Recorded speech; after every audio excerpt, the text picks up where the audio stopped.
dua jenis pelaburan hartanah. Satu adalah cash flow ataupun aliran tunai.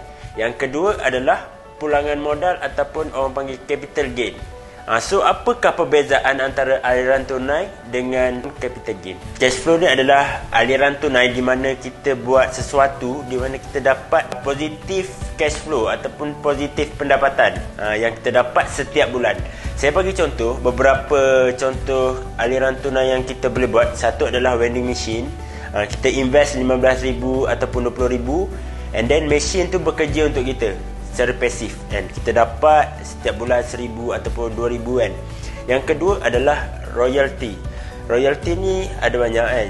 Dan salah satu contoh adalah buku. Kita tulis buku and then kita dapat royalty, maksudnya passive income.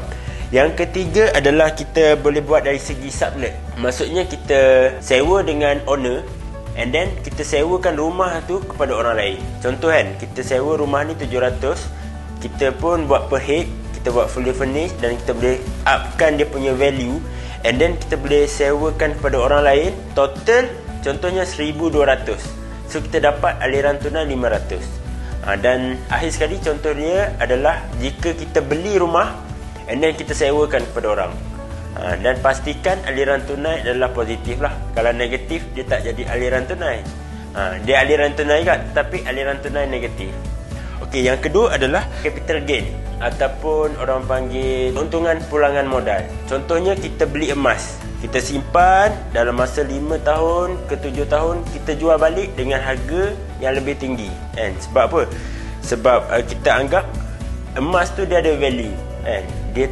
Dia meningkat harga dia.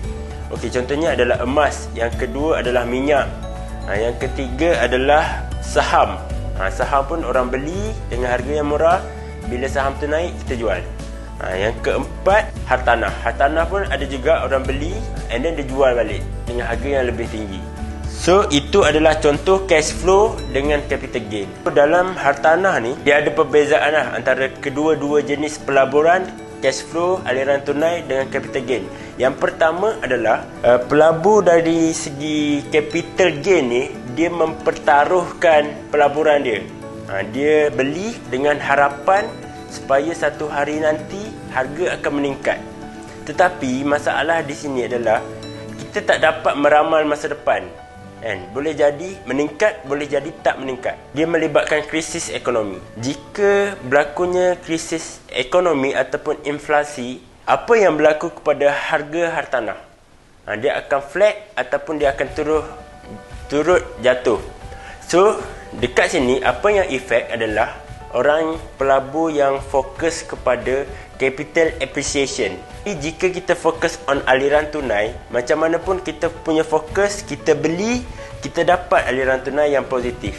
So apabila krisis ekonomi jatuh pun, kita tetap menjana pendapatan. Yang kedua adalah berkenaan dengan cukai RPGT. Okay guys, RPGT ni adalah Real Property Gain Tax. Contoh, kan, orang yang fokus on capital gain ni, dia beli property per tahun ni, kan? So dia punya mindset, dia nak jual balik.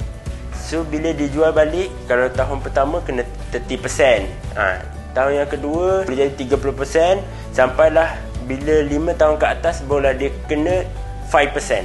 Jika kita fokus on aliran tunai, kita takkan kena RPGT tau. Sebab kita punya fokus bukan untuk jual balik property tu. Kita punya fokus dapatkan aliran tunai daripada penyewa. Lebihan tu adalah kita punya cash flow. Jika kita ni adalah baru pelabur yang baru nak menjejakkan kaki dalam bidang pelaburan, saya cadangkan untuk kita fokus on cash flow.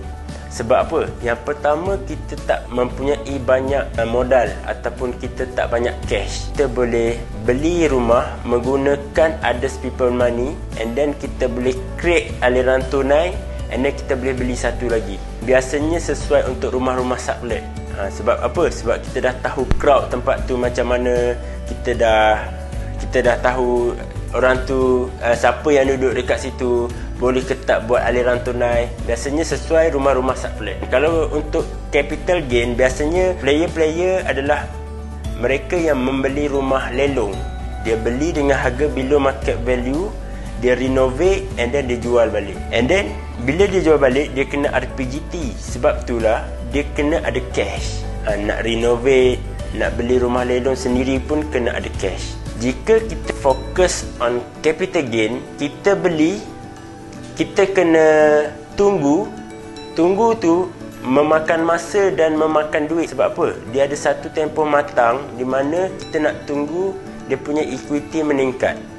Sementara kita nak tunggu tu, kita kena bayar dekat bank. Kan? Yang tu pun kalau harga betul-betul meningkat baru kita dapat untung. Cabaran jika kita adalah pelabur cash flow adalah kita kena berhadapan dengan penyewa. Sama ada kalau penyewa tu grade A tak apa. Kalau dia adalah grade Z, maksudnya penyewa hantu kan. Maksudnya dia ada pada waktu nak masuk je. Pada waktu nak bayar sewa dia tak ada. So yang tu kita kena hadap. Ataupun penyewa yang jenis anggap rumah tu adalah, maksudnya dia tak anggap rumah tu adalah syurgaku, syurga dia, tapi dia anggap rumah tu sebagai satu tempat yang dia nak beremosi, dan rumah tu akan jadi kucak-kacir lah, rosak dan segalanya lah. So itu adalah cabaran dia. Cabaran untuk pelabur capital gain adalah kita memerlukan capital yang besar. Satu dari segi kita nak tunggu tempoh matang. Kita kena ada duit untuk kita bayar installment sebelum harga betul-betul dah naik, baru kita jual balik. Ataupun dari segi kita nak beli, kan? Biasanya orang main capital gain ni dia main property lelong. So property lelong ni kita kena ada ready cash. Sebab apa? Rumah pertama kita boleh 90%, rumah yang kedua boleh 90%, rumah yang ketiga 70%. Maksudnya 30% tu kita kena ada ready cash.